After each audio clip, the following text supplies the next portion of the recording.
Hello everyone, welcome to our YouTube channel सर्वजीय सब। आज के इस वीडियो में हम लोग देखेंगे शैव तथा भागवत धर्म। इनफैक्ट हम इसको नहीं पूरा देखेंगे। देखिए, इसमें हम मौर्य काल से पहले तक का सारा जो भी वंश था, शुंग वंश, कण्व वंश, हर्यक वंश, ये सारा कुछ हम कंप्लीट करेंगे इसमें। उसके बाद हम मौर्य काल को शुरू करेंगे। तो प्लीज़ आप लोग वीडियो को लाइक करिएगा, चैनल को सब्सक्राइब। पहला है, भगवत संप्रदाय के विकास में किसकी देन अत्यधिक थी? तो किसकी थी? गुप्त वंश की। इसका राइट आंसर ऑप्शन डी है, याद रखिएगा। नाथपंथी सिद्धों और योगियों ने भक्ति धर्म को किस क्षेत्र में लोकप्रिय बनाया है? तो ये लोकप्रिय बनाया है उत्तर भारत में, नॉर्थ इंडिया में। इसका राइट आंसर ऑप्शन ए है। छठी सदी ईसा पूर्व राजनीतिक दशा। देखो, अब यहाँ से हम देखेंगे। पाटलिपुत्र के संस्थापक थे, पाटलिपुत्र के हमारे जो संस्थापक थे उदयन। आज का इसका नाम है पटना, जो बिहार की कैपिटल है। तो उदयन। पाटलिपुत्र को किस शासक ने सर्वप्रथम अपनी राजधानी बनाई थी? देखो, इस ऑप्शन में तो किसी ने नहीं बनाई थी। सबसे पहले किसने बनाया था? उदयन ने बनाया था। तो याद रखिएगा। अगला है, किस शासक ने अपनी राजधानी पाटलिपुत्र में स्थानांतरित की थी? तो किसने की थी? उदयन ने। तो उसका राइट आंसर ऑप्शन सी है। अगला है, निम्नलिखित में किस राजा ने पाटलिपुत्र बसाया था? तो उदयन ने बसाया था। इसका हाँ, उदयन। लेकिन इसको एक चीज याद रखें, अजात शत्रु के बारे में। पाटलिपुत्र की स्थापना मैंने बुक में देखा है, लिखा था अजात शत्रु ने गंगा और सोन नदी के किनारे पे किया था। लेकिन बीपीएससी ने, बिहार लोक सेवा आयोग ने इसका आंसर जो माना था वो याद रखिएगा, उदयन माना था। तो ये चीज याद रखिएगा आप थोड़ा सा, क्योंकि ये 2000 का प्रश्न है ना, इसलिए बोल रही हूँ। अगला क्वेश्चन है, किस शासक द्वारा सर्वप्रथम पाटलिपुत्र का राजधानी के रूप में चयन किया गया था? तो किसके द्वारा किया गया था? उदयन के द्वारा। उदयन के द्वारा किया गया था। अगला है, प्राचीन काल में गंगा दक्षिण क्षेत्र को क्या कहा जाता था? तो इसमें अन्न तच जी नहीं, ये नहीं कहा जाता था। तो क्या कहा जाता था? उसको मगध कहा जाता था। ठीक है, क्या कहा जाता था? मगध कहा जाता था। इसका राइट आंसर ऑप्शन हमारा ई होगा, इनमें से कोई नहीं, इनमें से कोई नहीं।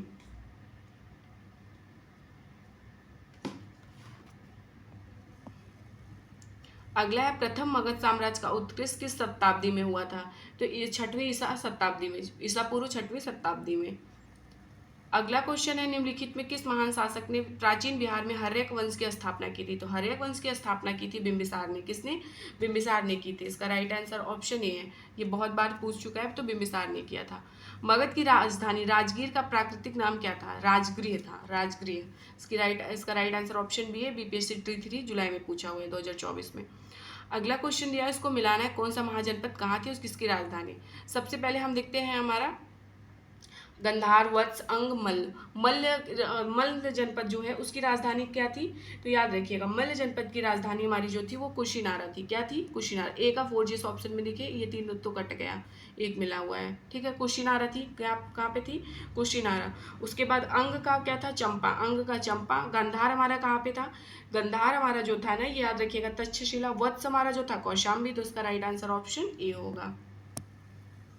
ये भी देख लीजिए, मल्ल का कुशीनारा, अंग चंपा, गंधार का तक्षशिला, वत्स कौशाम्बी। विश्व का पहला गणतंत्र वैशाली किसके द्वारा स्थापित किया गया था? तो वैशाली हमारे लिच्छवी के द्वारा स्थापित किया गया था। तो इसका राइट आंसर ऑप्शन डी है। ईसा पूर्व छठी सदी में विश्व में की प्रथम गणतंत्रात्मक व्यवस्था कहाँ पे थी? तो ये हमारी वैशाली में थी, वैशाली में थी। मगध की प्रारंभिक राजधानी कौन सी थी? मगध की प्रारंभिक राजधानी राजगृह, जिसको गिरिव्रज कहा जाता था, वो थी। प्राचीन महाजनपद मगध की प्रथम राजधानी कौन सी थी? तो देखो, इसमें तो कोई नहीं, क्योंकि राजगृह थी ना। तो इसका राइट आंसर ऑप्शन ई होगा, इनमें से कोई नहीं। प्रारंभिक वैदिक काल के दौरान कौन सा शहर प्राचीन मगध साम्राज्य की राजधानी के रूप में चर्चा करता है? तो कौन सा शहर करता है? याद रखिएगा, हमारा जो करता है, ये करता है हमारा राजगृह। राजगृह। इसका राइट आंसर ऑप्शन ए होगा, राजगृह। महावंश के अनुसार बिंबिसार किस आयु में सिंहासन पर बैठा था? तो ये 15 वर्ष की आयु में बैठा था बिंबिसार। ठीक है, इसका जन्म याद रखिएगा, 558 या 559 ईसा पूर्व के आसपास में हुआ था। अजातशत्रु के वंश का क्या नाम था? अजातशत्रु के वंश का नाम था हर्यक वंश। हर्यक वंश। अजातशत्रु के वंश का क्या नाम था? ये था हर्यक वंश।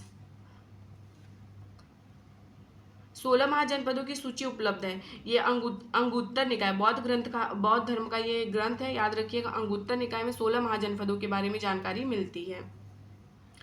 प्रदोत कहाँ का राजा था? तो प्रदोत जो था, अवंती का राजा था। प्रदोत कहाँ का राजा था? अवंती का राजा था।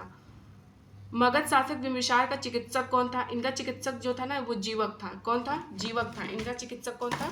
जीवक था, याद रखिएगा। नंद वंश के पश्चात मगध पर किस राजवंश ने शासन किया है? तो मौर्य वंश ने। मौर्य वंश की स्थापना किसने की थी? चंद्रगुप्त मौर्य ने, कौटिल्य की सहायता से। कलिंग नरेश खारवेल का संबंध था। देखो कलिंग नरेश जो थे ना खारवेल, उनका संबंध कलिंग के चेदी राजवंश का संस्थापक महामेघवान नामक व्यक्ति था, तथा इस वंश का नाम महामेघवान वंश भी पड़ गया था। ठीक है,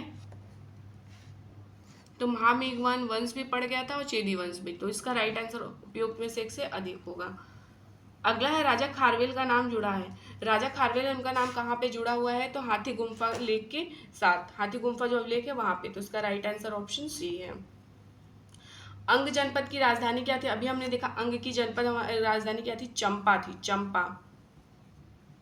बराबर पर्वत श्रृंखला स्थित गोरखगिरी किसके द्वारा विजित की गई थी? तो ये खारवेल राजा के द्वारा की गई थी। इसका राइट आंसर ऑप्शन बी है। अब यहाँ से यूनानी आक्रमण शुरू होता है। निम्नलिखित में से मगध का कौन सा राजा सिकंदर के महान समकालीन था? तो घनानंद था। वह स्रोत जिसमें पाटलिपुत्र के प्रशासन का वर्णन उपलब्ध है? तो इंडिका में है। किसमें है? इंडिका में उपलब्ध है।